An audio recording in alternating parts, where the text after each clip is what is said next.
Anumang oras mula ngayon, babiyahe na pabalik ng Pilipinas si Pangulong Bongbong Marcos mula Hanoi, Vietnam. Uuwi siyang dala-dala ang 4 na kasunduan sa agrikultura at seguridad sa South China Sea. Nasa frontline ng balitang yan si Camille Samonte.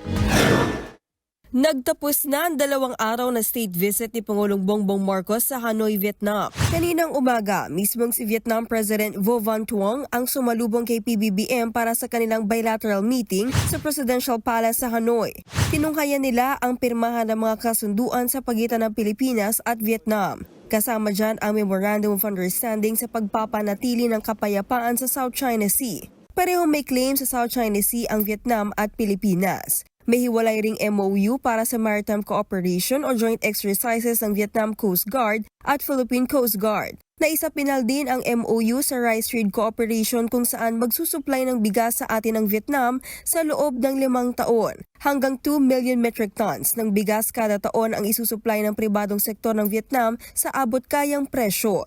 May Memorandum of Understanding din kaugnay naman sa Agriculture Cooperation na magpapaigting sa kooperasyon ng Vietnam at Pilipinas pagdating sa agrikultura at rural development. Matapos yan, nag-courtesy call din si PBBM kay Prime Minister Pham Minh Chinh. Paglilinaw ng Pangulo, ang kasunduang pinirmahan kaugnay sa South China Sea ay para lang sa Vietnam at Pilipinas. Pagka may nangyari, mayroon tayong maliwanag na paraan kung paano pag-usapan para hindi lumaki ang gulo.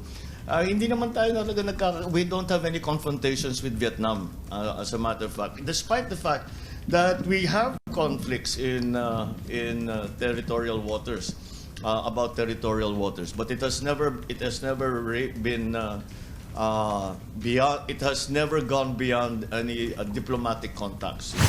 Nagkaroon din ng working luncheon si Pangulong Marcos sa mga negosyante ng Vietnam. Dito hinikayat ng Pangulo ang mga investor. I encourage the esteemed Vietnamese businesses to look to the Philippines as their partner for expansion.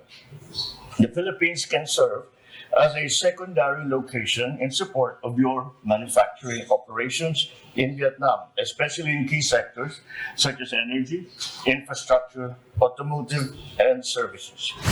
Alas 11 ngayong gabi oras sa Vietnam o alas 12 ng hating gabi sa Pilipinas, ang flight ng Pangulo at ng kanyang delegado pauwi ng Pilipinas. Nagbabalita mula sa Frontline, Camille Samonte, News 5. Mga kapatid, may Los Baños po. Huwag magpahuli sa mga balita at impormasyong dapat ninyong malaman. Para sa mas malawak na balitaan at diskusyon, mag-follow at mag-subscribe sa social media pages ng News 5.